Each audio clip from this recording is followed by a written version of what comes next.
Okay, so why Ignatian Yoga? Why are we integrating these two wonderful traditions on their own?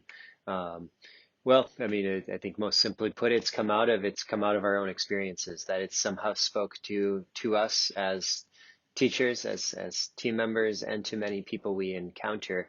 So there's something at work there, that there's a certain sense of commonality, a certain point of connection that these traditions can uh, enrich and enliven the other. So I think we can learn a lot from another tradition, and I think we have a lot to share. I think Ignatian spirituality has some real great insights and practices that can be helpful beyond for people beyond the Ignatian circles or even the Catholic or Christian community. So why do we integrate these two? Alan, I'll toss this over to Would you. you mind reading that quote from Thomas Merton? Because we've used that at the beginning of a number of our retreats as a way of kind of framing, in a way, our modern situation. And then we can discuss how this helps us, how this yoga and Ignatian spirituality can help us.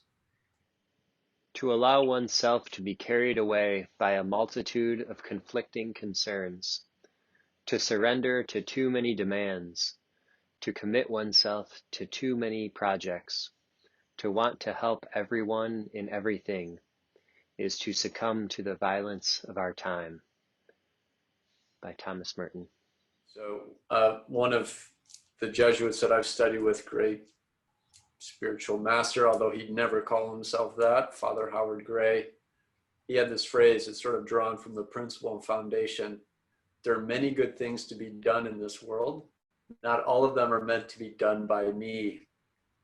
So there's a sort of understanding of as human beings, we're limited. Okay, we're creatures, we're not the creator, right? And yet we are invited to participate in the building up of God's kingdom here, to play our own role, something that's uniquely crafted for us to participate in this ongoing project of the kingdom of God.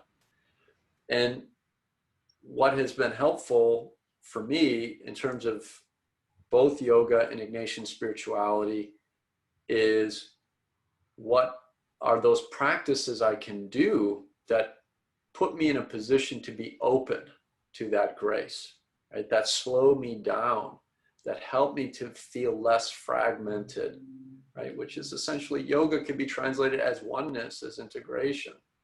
But in order for us to do that, I need to stop all of the habits that Thomas Merton said, to be, drawn in 1,000 different directions simultaneously, to have unreasonable expectations for what I am here to do. Instead, to be able to sit and to listen to what God is calling me to do through paying attention to my own deepest desires, which is another Ignatian piece of wisdom. So what's great about the context of a yoga class is, number one, it's embodied. It's something that we do. It's not something that simply an idea. It's a practice that we enter into, and then we get an experience. It's sort of the experience of the settled mind. You go through a nice vinyasa, you do some pranayama, you rest in shavasana, you roll out of shavasana and sit up for meditation. At that time, you're situated perfectly to then move into contemplation. And Bobby recently sent me, I think it's like from the spiritual exercises, and the number is 76, I believe, where Ignatius talks about, find a posture where you can pray and then don't move, right? Sit there, move deeply into contemplation, be still. So yoga practices actually help us do that, to feel comfortable on our own skin, so we can move deep inside. My teacher, Dharma Mitra, he said this is the first yoga pose, right? Someone who's meditating, then they go, right? It takes a lot of work to actually sit and to be still and to go inside. So the asana practices are really helpful for facilitating that. So that's part of how we're understanding bringing these two traditions together, these two sets of brilliant practices together to create the conditions for God to really work within our lives with less obstruction. Yeah, and I think it helps us realize what's already there, that there's a lot within the Christian tradition that I think my yoga and meditation practices has helped me realize that, or helped me find that connection that I didn't realize was there. Um, and so it took me going to yoga classes to really calm and center and ground, and reach to this place where I've had some deep encounters with Christ in the yoga class.